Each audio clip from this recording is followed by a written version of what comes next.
So men ask you, what do you bring to the table? I want a woman who can do this and do that. What do you bring to the table? Now, this is what we are going to be discussing on today's episode of King with Doreen. What you should bring to the table and what the men shouldn't expect from you. Okay? And men also, for you, what they should bring and what you shouldn't expect. Yeah. So, see ya.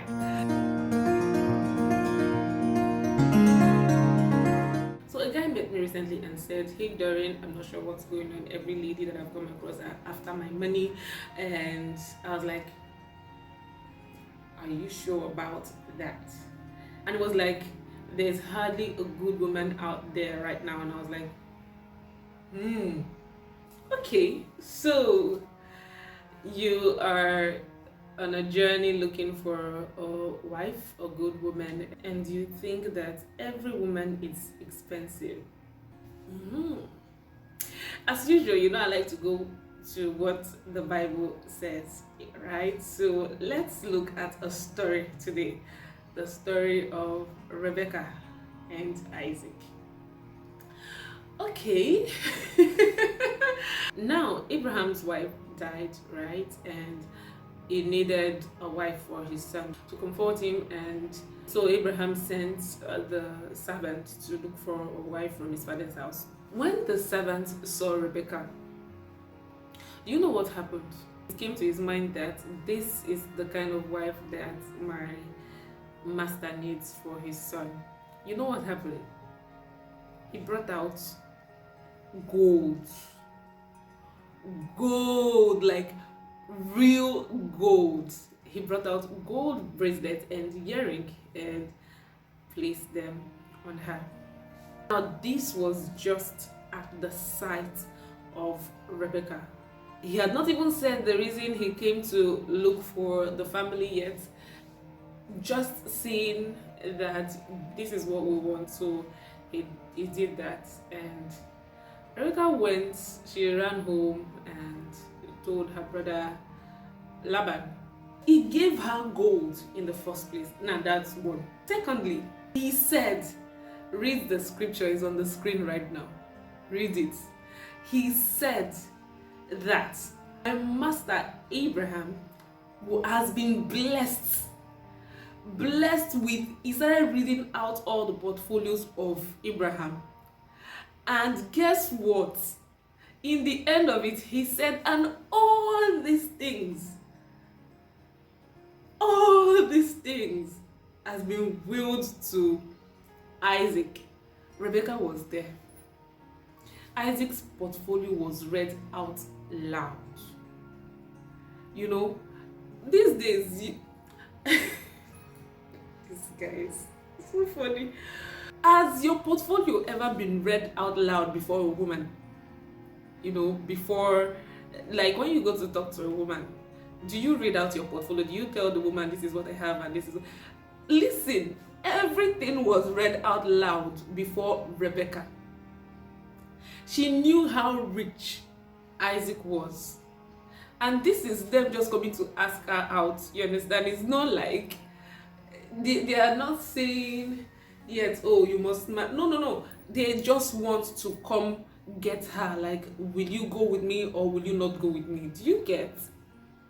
Everything was read out loud before Rebekah. This is the Bible, as Christians, our manual will follow the Bible as our manual. This is our way of life, okay? Sisters, don't allow any man fool you. Don't allow any man fool you. Follow a rich and high value man. Now, the thing is, when you talk about riches, it's not just in money. There was something bigger about Isaac and Abraham. Now let's take another story. I'll come back to this. Let's look at our darling first woman on earth, Eve. What happened to Eve? Eve had everything prepared. I used to have an aunt who said if Eve was Igbo, her Igbo name was going to be Obiageli. Because when God created the whole earth, created heaven and the earth, he looked at the earth and he said everything was good. Like, good. Adam was there, food was there, the place to stay was there, everything was good. The only work, the only thing that Eve was oh, my life is so hard. Oh dear God. The only thing that Eve was going to bring to the table. You know, men ask you, what do you bring to the table? Please, what did Eve bring to the table? Now, this is the very first woman on earth. That's to tell you how God's mind is, how God thinks. This is how God works, okay? So if you are doing anything, anyway, I'm going to come to that. Let's just leave that hanging for now. So the only thing Eve brought to the table was companionship. Like, she was there to be an helpmate to Adam, keep him company. That was what Eve's job is, and going by the Bible, automatically that is what every woman's job is. I know most of you are talking about the Proverb 31 woman. Now let's even look at that Proverb 31 woman, because a lot of people have taken it out of context. They think that she's not a slave. She's not a slave like most men are painting it. Let's even look at the man that she married. Was the man a lazy man? The man was a rich man. Like, he was a rich man. Because of time, I'm not going into a lot of things today. I'm just going to give you the points and allow you to figure it out yourself, okay? Although she had a lot of things she did. She worked with her hands. Yeah, women can work with their hands. Women can do things in the house. They can sew, they can trade, whatever it is they want to do. Whatever it is they desire to do. There are women who like to work. There are women who love to work. Whatever it is they desire to do. Remember, the Bible said that a man should love his wife. That means that this is what she desires to do. Let her do it. Allow her to do it. Don't say no, except you know it's going to endanger her life, of course, because why? You are the protector, you are the provider, you are heads over her. You have to lead her rightly, okay? So you don't say no to, oh, this is what I want to do. Yeah, so I want to open up a business. I think I need to make money for myself. I think I want to allow her. But don't you say, no, this is what you must do as a woman. Her job is companionship. That's number one.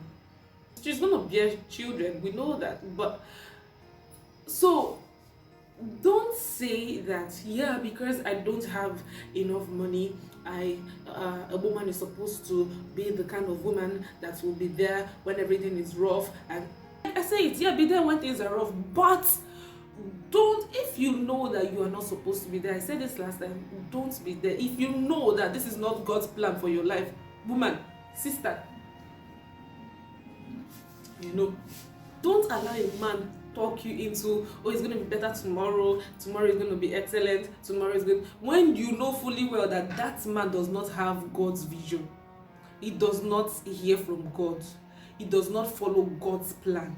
He is not following God's purpose for his life. When you know and you are thinking that tomorrow is going to be better, a lot of women are going through hell right now because of that particular statement. Oh, tomorrow is going to be better. Sarah suffered with Abraham. Yeah, she did. But guess what? It was because she knew that, one, God called Abraham, and two, because she knows that Abraham listens to God, so therefore God cannot fail. If the man is a man who hears God, if the man is a man who follows after God's will, if the man is a man who has God's, who knows God's vision for his life, then, like I said, God does not fail. If that is what the man is following, there's a plan already. Congratulations, go ahead. But if this man does not have God on his side, and he is going through challenges and challenges and challenges, and you, because you want to marry, are looking for somebody who's going to marry you, he comes and he tells you tomorrow will be better, and then you jump into the relationship. Sister, brother,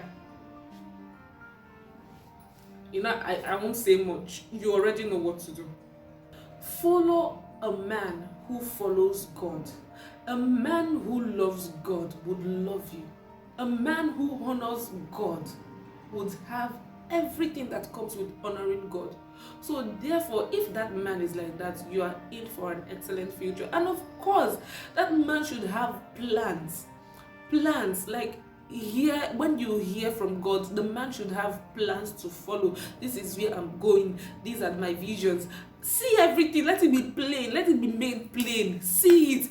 Everything was read before Rebekah, before they even said, we came to marry you, or we want to marry you, or we like you, or we came to stick your hand in marriage, whatever. Everything. So men shouldn't say, I don't want her to know how much is in my account.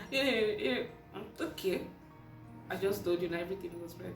So I think you should be wise. A lot of women have become men in their homes, in their relationships, which is not the original plan that God has for women. Like I said, the Bible is our manual for living as Christians. So what does the Bible say?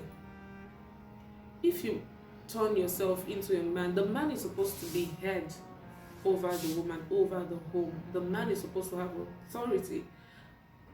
And if you decide that, or you put yourself in that position of a man, you will not be able to fulfill God's plan for your life.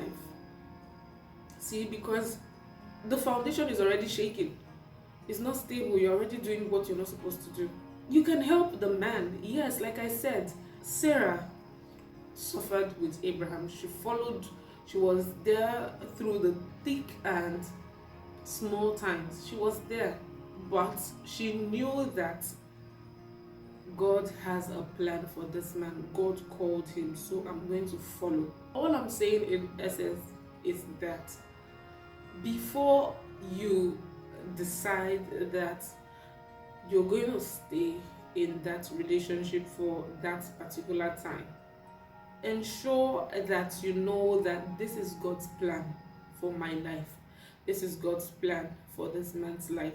Don't allow any man to trick you into a better tomorrow. It might be better and it might not be better, but guess what? The path of the just is like a shining light that shineth brighter and brighter unto the perfect day. So God's plan for you is that your life should be upward and forward. Okay? And a lot of women are even now scared. They are very scared, like, hey, this is the only man that is coming to marry me right now. If I don't follow him, sister, are you a child of God? If you're a child of God, trust me, God has the best plans for you. He said it's thoughts for you of good and not of evil, to give you an expected end. Trust God and watch him turn your life around for good. I'll see you in my next episode. Thank you for watching, and as usual, there's something special waiting for you at the end of this video. Bye. Love you.